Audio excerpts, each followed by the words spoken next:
Locally, the observatory may consider issuing the standby signal number 1. And a plane crash in the Nepalese capital leaves 18 dead.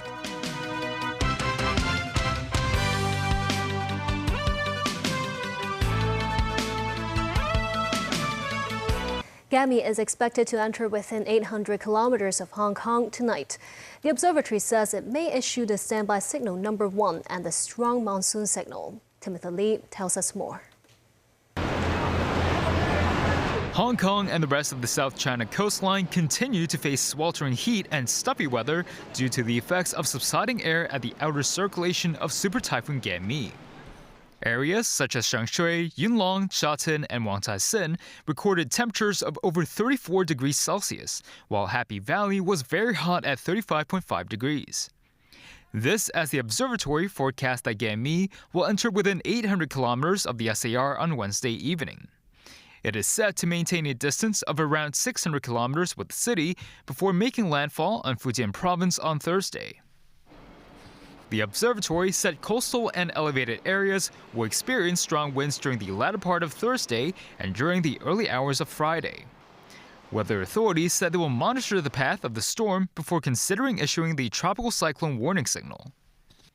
The observatory added that the hot weather will remain, with the temperature reaching above 35 degrees in several areas on Thursday. Meanwhile, thunderstorms are expected to affect the Guangdong coast between Friday and Sunday. Heavy rain is expected to continue throughout the coastal areas of southern China due to a trough of low pressure in the beginning of next week. Timothy Lee, TVB News.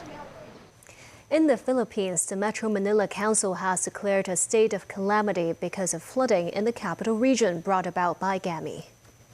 Monsoon rains worsened by an offshore typhoon have left at least 8 people dead and more than 600,000 people displaced.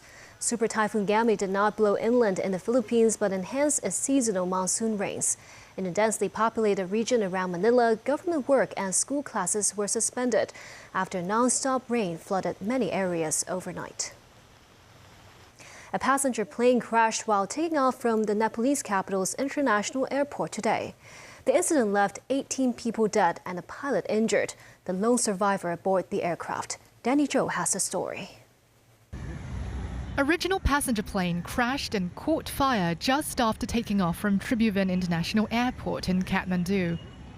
A press statement issued by the Civil Aviation Authority of Nepal said the plane was already airborne and it turned right before crashing in the eastern section of the airport.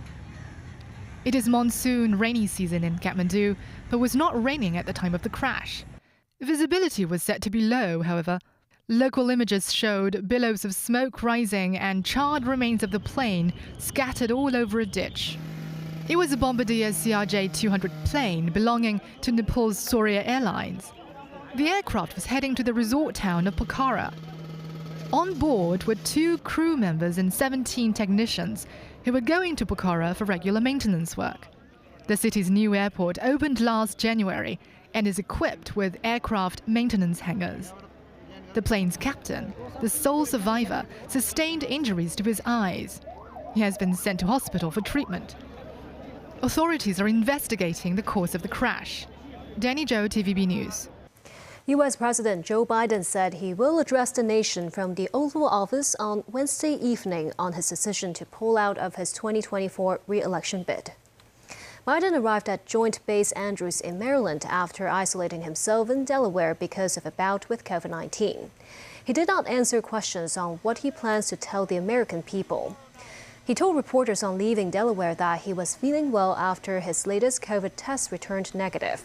It was his first public appearance since he pulled out of the race on Sunday and endorsed Vice President Kamala Harris to take on Donald Trump on November 5th. And still ahead, the Israeli Prime Minister will speak before the U.S. Congress later today, but there are protests against his visit. Police arrested 4 teenagers after chemicals and weapons were found at a school compound in Kuntong. And many ethnic minority elderly people not making use of social services available to them.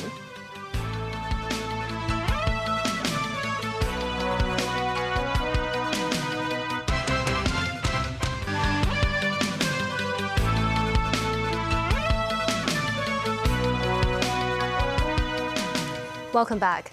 Israel Prime Minister Benjamin Netanyahu will speak before the U.S. Congress Wednesday in hopes of bolstering support for his country's fight against Hamas and other adversaries. The Biden administration is urging Netanyahu to close the deal and end the 9-month war in Gaza. As the war in Gaza rages on, Palestinian residents in the eastern neighborhoods of Khan Yunis in the southern Gaza Strip fled their homes as Israeli tanks advanced into the area. Tracy Furness has more. Security was tight around the Capitol building in Washington, D.C., as Israeli Prime Minister Benjamin Netanyahu is in town set to address the U.S. Congress on Wednesday. Not everybody is happy with his visit, especially Democrats who oppose his conduct of the war in Gaza. Protesters were seen outside the White House staff entrance Monday, taunting staff as they made their way to the entrance. Inside the cannon in the U.S. Capitol Office building on Tuesday, there were over 100 anti-war protesters, some holding signs that read, "Jews to Congress, stop arming Israel," and "Mourn the dead and fight like hell for the living." Some arrests were made.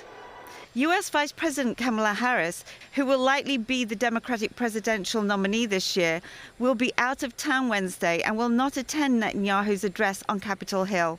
She is among other lawmakers declining to attend. Mr. President, I come to the floor today as a strong supporter of the U.S.-Israel relationship to talk about why it was such a big mistake to invite Prime Minister Netanyahu to address a joint session of Congress, and why I will not attend his speech tomorrow.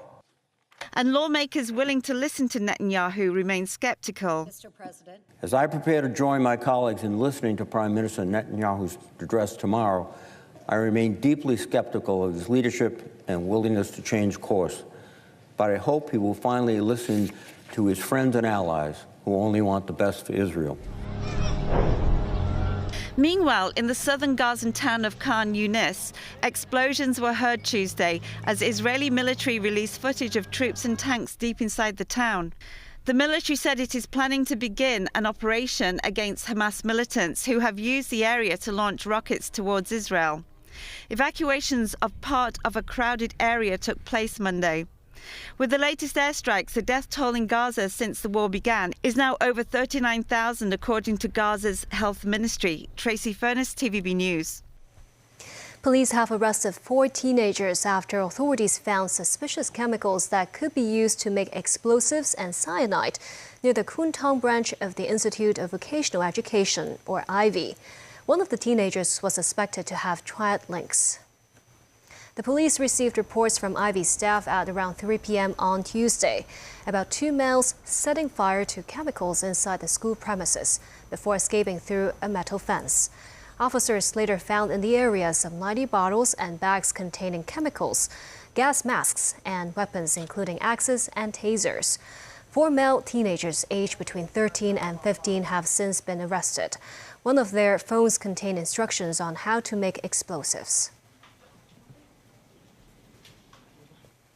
It's day 91 of the national security trial of Nix Digital founder Jimmy Lai. The defendant's lawyer said today while Lai sought foreign sanctions before the national security law came into force, Lai did not do so after the law took effect. The trial resumed at the West Kowloon Law Courts after more than a month of adjournment. Today, Lai's lawyer said Apple Daily, as a news outlet, used the power of the Fourth Estate in a free society to monitor the government, so it was free to publish commentaries. The judge questioned if that means there is no limit to the reports.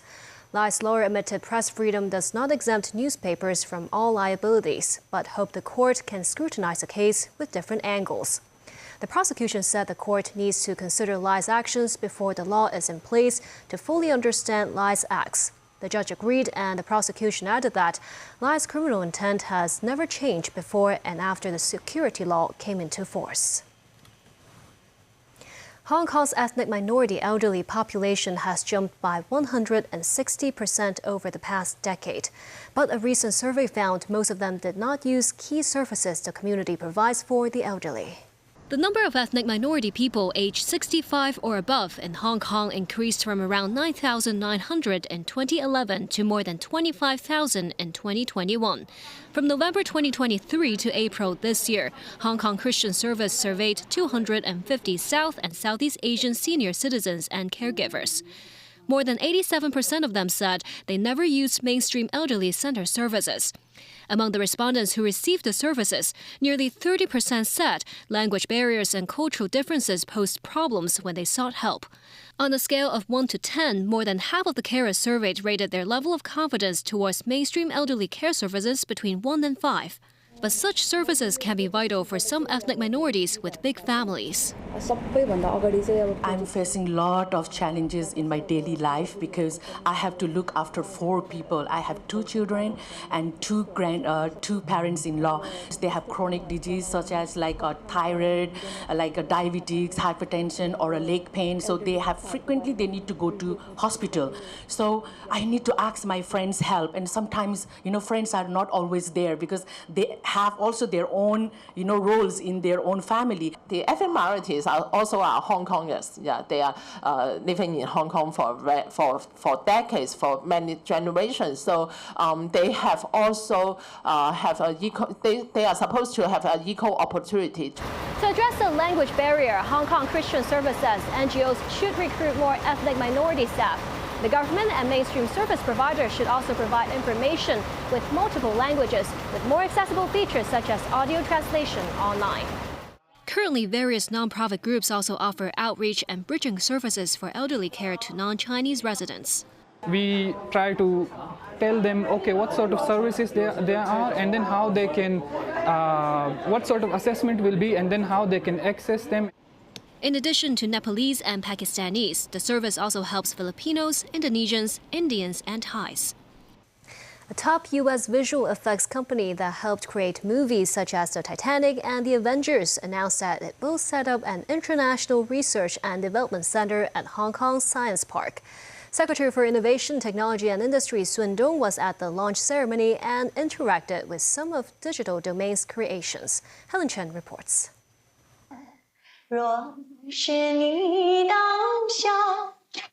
With Digital Domain's latest AI technology, the late legendary singer Teresa Teng was able to interact with Innovation Chief Sun Dong on stage. Virtual humans, visual effects, and artificial intelligence film production are the top 3 areas the company's new research and development center plans to focus on. With 30 years of experience under its belt, the company was involved in famous film productions including Avengers and Titanic. Speaking at the U.S. firm's landing ceremony at the Science Park this morning, Secretary for Innovation Sun Dong explained Hong Kong's strength and attraction for AI research and development. We have been putting in place a series of favorable policies and measures to build a more comprehensive and vibrant IT ecosystem. We have also attracted more than 100 representative tech enterprises to set up or expand their business in Hong Kong. Many of them are leading AI enterprises from mainland and abroad. Imagine that we can have Elsa from Frozen to teach English, right? We can have Angelina Jolie to teach Mandarin. We can have Tom Cruise to teach Cantonese. The U.S. firm plans to invest a total of 204 million Hong Kong dollars and recruit and train no less than 40 professionals in the city by 2029. It has already established preliminary cooperation with local universities and hopes to attract more technology professionals. Daniel Xie, CEO of Digital Domain, said right now is a good opportunity to cooperate with the Hong Kong film industry. As the world is getting tired of sequels, Hong Kong has a rich, innovative talent pool to tap into. 香港的历史，它是汇集了中与西。 Beyond the movie screen, Digital Domain also plans to extend their newest research and development to include the use of virtual humans in situations in the financial, hospitality, education, and elderly care sectors. Helen Chen, TVB News. And that's the news. Thank you for watching.